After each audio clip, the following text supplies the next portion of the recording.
Hi everyone, welcome to Beyond the Evidence. This is the channel where justice matters. My name is Marv. I am a true crime fanatic, and I love to dig deeper into the mysteries of unsolved cases. Join me as we search for missing persons, uncover the clues in unsolved murders, follow along with jury trials, and we'll be a voice for the voiceless. I'll share with you the facts, the theories, the clues, the evidence, and the controversies that surround these cases. This is Beyond the Evidence.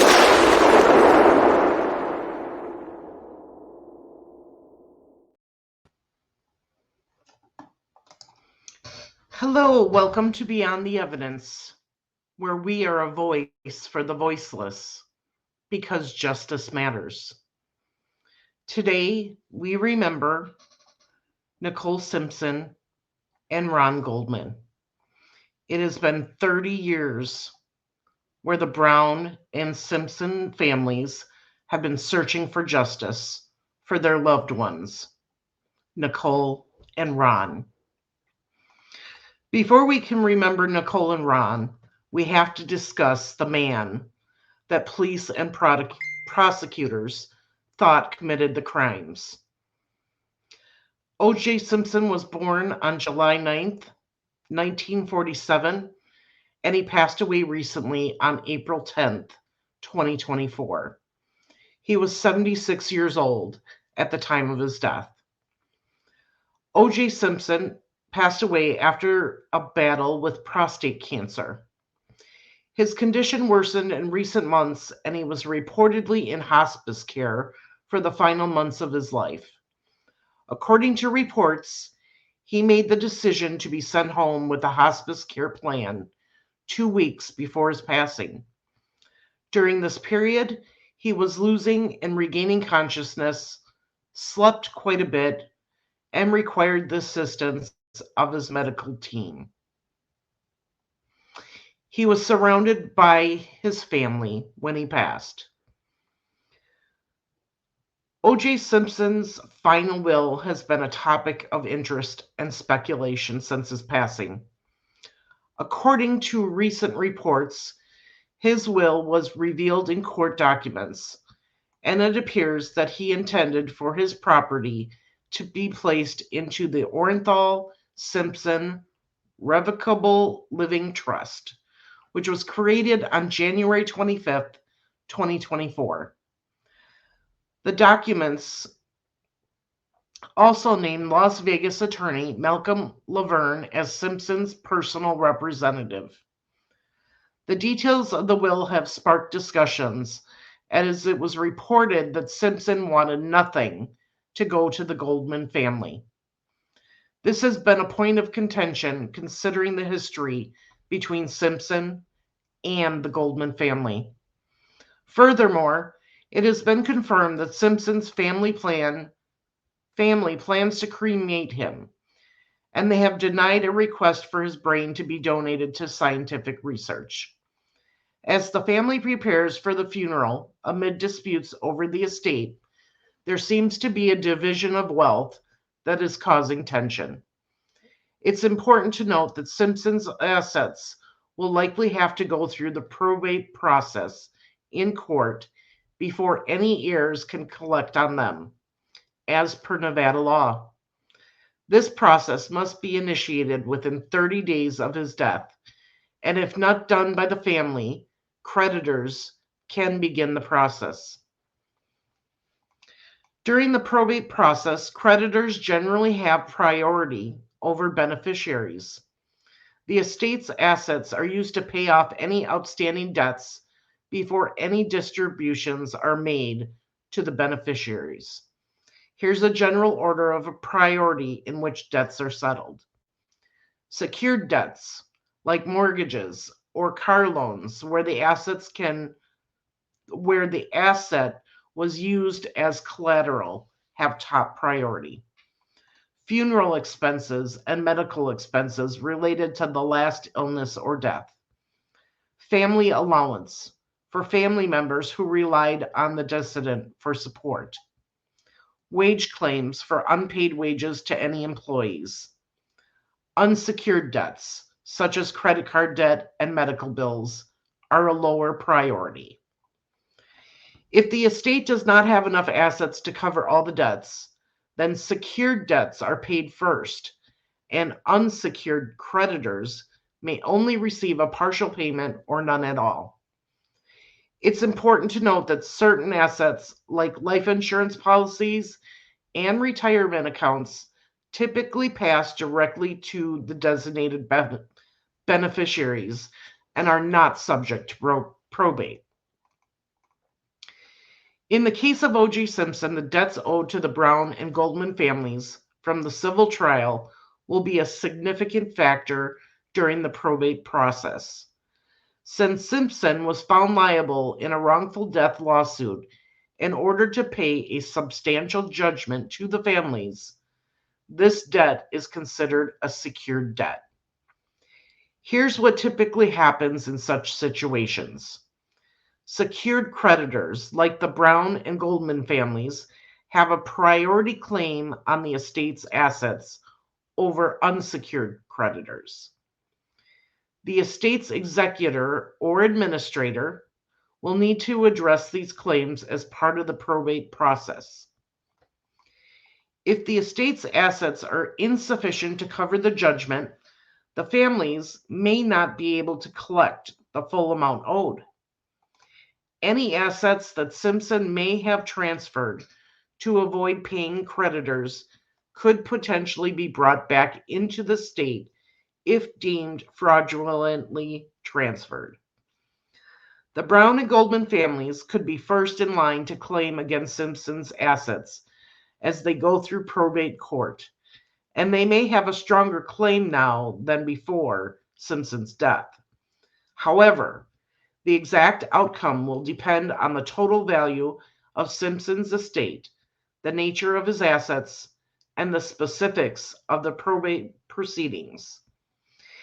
It's a complex legal process that often requires careful navigation by the parties involved. The executor of a will has the responsibility to manage the estate and distribute the assets according to the instructions laid out in the will.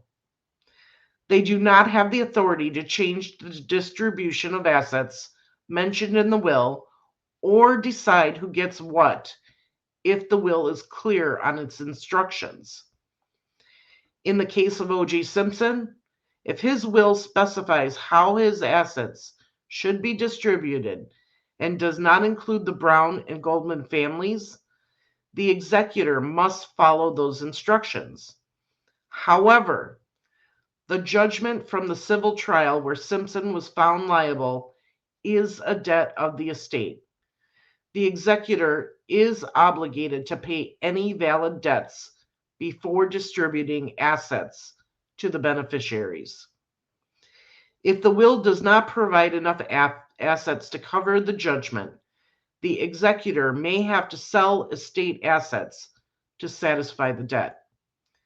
The executor's role is to act in the best interest of the estate and ensure that all debts are paid and the remaining assets are distributed according to the will's instructions and state law. The probate court oversees the executor's actions, and if the executor fails to fulfill their duties, including paying off debts like a judgment to the Brown and Goldman families, they can be held accountable by the court. Ultimately, the executor must adhere to the legal requirements and cannot arbitrarily decide to exclude debts from being paid. This information is provided as this money is going to help with the legacies of Ron and Nicole. Let's remember the victims and how their legacies continue to inspire the world.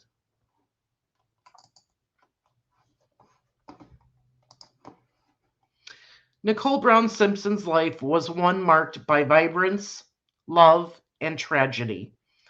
Born on May 19th, 1959, in Frankfurt, West Germany, Nicole's early years were spent in a military family with her parents, Juditha and Louis Brown, and her siblings. The Browns eventually settled in Southern California, where Nicole blossomed into a beautiful young woman full of life and an ambition. Nicole's high school years were a portrait of the all American dream. She was crowned homecoming princess, a testament to her popularity and charm. After graduating from Dana Hills High School, Nicole's path took a turn towards the glamorous as she entered the world of Los Angeles nightlife. It was here at the tender age of 18 that Nicole met O.J. Simpson. Their relationship quickly grew into a whirlwind romance. And despite the challenges they faced, including O.J.'s previous marriage, they married in 1985.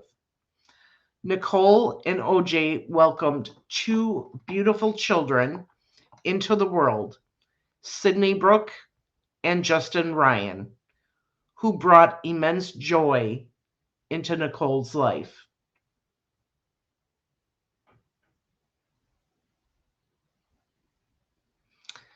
However, beneath the surface of their seemingly perfect life, Nicole faced struggles that few knew about. Her marriage was fraught with issues, including instances of domestic abuse that would eventually lead to their divorce in 1992. Nicole's strength during these trying times was admirable, as she sought to rebuild her life and ensure the safety and happiness of her children. Tragically, Nicole's life was cut short on the night of June 12, 1994. The events leading up to her untimely death began with a simple family dinner and ended in a crime that shocked the nation. Nicole and her friend Ron Goldman were found brutally murdered outside her Brentwood home, leading to a trial that captivated the world. The evidence collected at the scene painted a grim picture of the violence Nicole and Ron faced.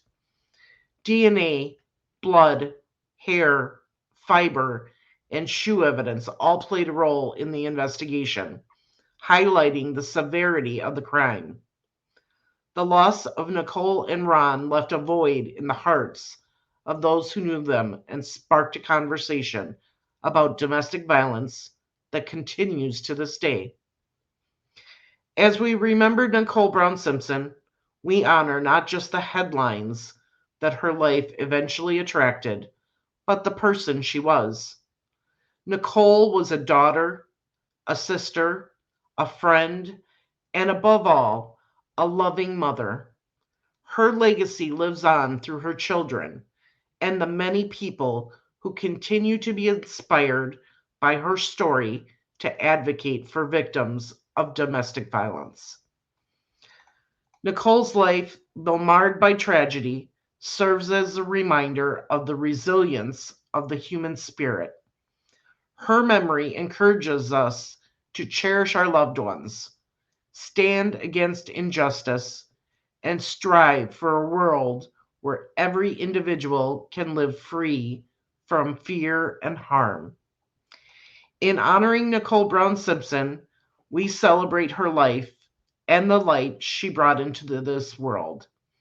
May her story continue to resonate and bring hope to those who need it most.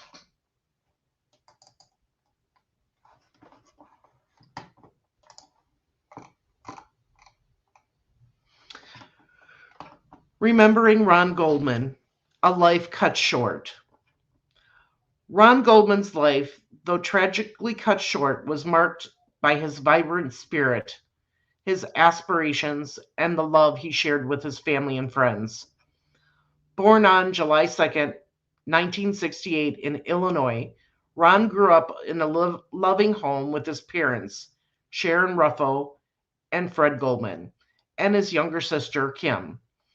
After his parents' divorce, Ron was raised by his father, instilling in him values of resilience and compassion. Ron's childhood in Buffalo Grove was filled with the typical joys of youth. He was an active child, participating in soccer and tennis, and his teenage years were no different.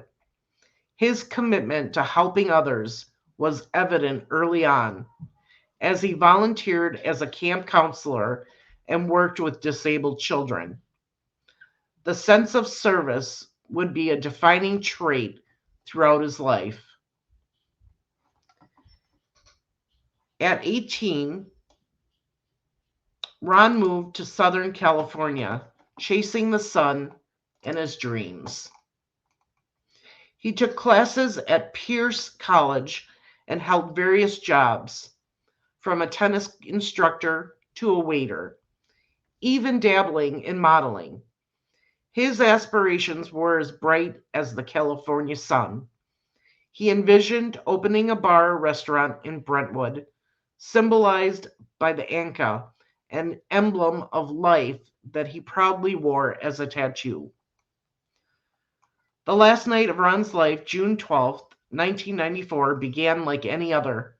He was working at the Mezzaluna restaurant, where he was known for his friendly demeanor and attentive service. When Nicole Brown, Simpson's mother, left her glasses at the restaurant, Ron volunteered to return them, a simple act of kindness that would lead him to Nicole's home that night. The events that followed have been etched into the annals of American history, but it's important to remember Ron not for how he died, but for how he lived. His life was one of potential, filled with the promise of love, laughter, and dreams yet to be realized. Ron's family, especially his sister Kim, have worked tirelessly to honor his memory. They've become advocates for victims' rights, ensuring that Ron's legacy is not defined by tragedy, but by the impact he had on those around him. As we reflect on Ron Goldman's life, let us celebrate the time he had and the lives he touched. His was a life full of passion, ambition, and kindness. A life that, though ended too soon, continues to inspire and influence the world in profound ways. Ron Goldman's story is a reminder of the fragility of life and the enduring strength of the human spirit. His and Nicole's memory lives on in the hearts of those who knew him and her, and in the advocacy work that continues in their name. May we all strive to live with the same zest and generosity that Ron and Nicole exemplified in their too short journey on this earth. Thank you for joining me today in remembering Ron and Nicole. Let their stories help other individuals regarding domestic violence. Let their dreams and hopes and love fill the world and touch those that are affected by domestic violence. Once again, we here at Beyond the Evidence are a voice for the voiceless and their families, because justice matters.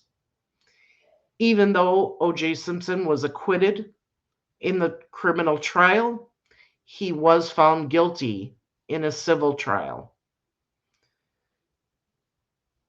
His will and the money that he has obtained will help these families, Nicole and Ron's family, continue to help other individuals. And no matter what happens, whether it's a monetary justice or a criminal justice, we all know justice matters. Thank you for joining me, and I'll be seeing you in the next video.